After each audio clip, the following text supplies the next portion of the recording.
the last of the great Mughal emperors. Under him, the Mughal Empire reached its greatest extent, although his policies helped lead to its dissolution. Hello and welcome to UPSC History View. Today, let's learn about Aurangzeb. Aurangzeb, also spelled Aurangzeb, the Arabic Aurangzeb, kingly title Alamgir, and his original name Muhi-ud-Din Muhammad, was born on November 3, 1618 in Dhodh, Malwa in India, and he died on March 3, 1707. Aurangzeb was the Emperor of India from 1658 to 1707, and he was the last of the great Mughal emperors. Let's take a look at the early life of Aurangzeb. Aurangzeb was the third son of Emperor Shah Jahan and Mumtaz Mahal, from whom the Taj Mahal was built. He grew up as a serious-minded and devout youth, wedded to the Muslim orthodoxy of the day and free from the royal Mughal traits of sensuality and drunkenness. Aurangzeb showed signs of military and administrative ability early in his life. These qualities, combined with a taste for power, brought him into rivalry with his eldest brother, the brilliant and volatile Dara Shikoh, who was designated by their father as his successor to the throne. From 1636, Aurangzeb held a number of important appointments, in all of which he distinguished himself. He commanded troops against the Uzbeks and the Persians with distinction from 1646 to 47, and as Viceroy of the Deccan provinces in two terms, 1636 to 44 and 1654 to 58. He reduced the two Muslim Deccan kingdoms to near subjection. When Shah Jahan fell seriously ill in 1657, the tension between the two brothers made a war of succession seem inevitable. By the time of Shah Jahan's unexpected recovery, matters had gone too far for either son to retreat.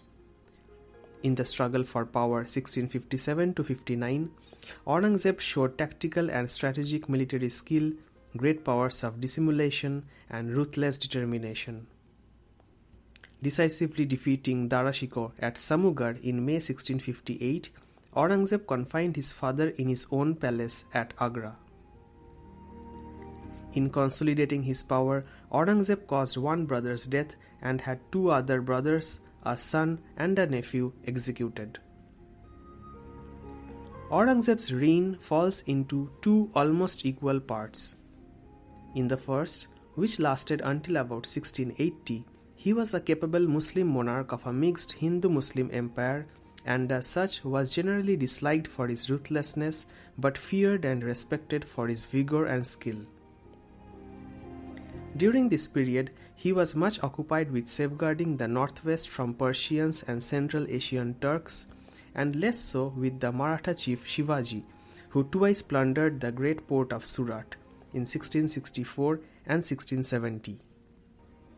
Aurangzeb applied his great-grandfather Akbar's recipe for conquest: defeat one's enemies, reconcile them, and place them in imperial service. Thus, Shivaji was defeated, called to Agra for reconciliation on 1666, and given an imperial rank. The plan broke down, however. Shivaji fled to the Deccan and died in 1680 as the ruler of an independent Maratha kingdom. After about 1680, Aurangzeb's reign underwent a change of both attitude and policy.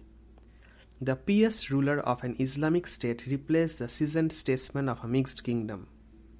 Hindus became subordinates, not colleagues, and the Marathas, like the southern Muslim kingdoms, were marked for annexation rather than containment.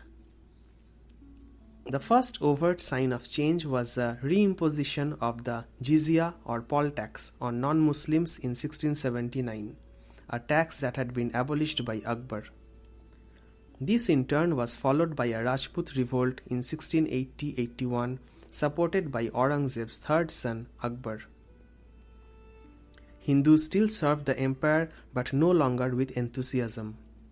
The Deccan kingdoms of Bijapur and Golconda were conquered in 1686-87, but the insecurity that followed precipitated a long, incipient economic crisis, which in turn was deepened by warfare with the Marathas. Shivaji's son Sambhaji was captured and executed in 1689 and his kingdom broken up. The Marathas, however, then adopted guerrilla tactics, spreading all over southern India amid a sympathetic population. The rest of Aurangzeb's life was spent in laborious and fruitless sieges of forts in the Maratha hill country. Aurangzeb's absence in the south prevented him from maintaining his former firm hold on the north. The administration weakened, and the process was hastened by pressure on the land by Mughal grantees who were paid by assignments on the land revenue. Agrarian discontent often took the form of religious movements, as in the case of the Satnamis and the Sikhs in the Punjab. In 1675, Aurangzeb arrested and executed the Sikh Guru Tegh Bahadur, who had refused to embrace Islam. The succeeding Guru, Gobind Singh, was in open rebellion for the rest of Aurangzeb's reign. Other agrarian revolts, such as those of the Jats, were largely secular. In general, Aurangzeb ruled as a militant Orthodox Sunni Muslim. He put through increasingly puritanical ordinances that were vigorously enforced by mutasibs or censors of morals. The Muslim confession of faith, for instance, was removed from all coins lest it be defiled by unbelievers, and courtiers were forbidden to salute in the Hindu fashion. In addition, Hindu idols, temples, and shrines were often destroyed. Aurangzeb maintained the empire for nearly half a century, and in fact extended it in the south as far as Tanjore, now Thanjavur, and Trichinopoly, now Tiruchirappalli. Behind this imposing facade, however, were serious weaknesses. The Maratha campaign continually drained the imperial resources. The militancy of the Sikhs and the Jats boded ill for the empire in the north. The new Islamic policy alienated Hindu sentiments and undermined Rajput support.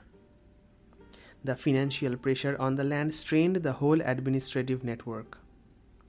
When Aurangzeb died after a reign of nearly 49 years, he left an empire not yet moribund but confronted with a number of menacing problems. The failure of the Mughals to cope with them after the reign of his son Bahadur Shah I led to the collapse of the empire in the mid-18th century. Thank you for listening to this discussion on Aurangzeb. For more such discussions, get the UPSC Practice app from the App Store.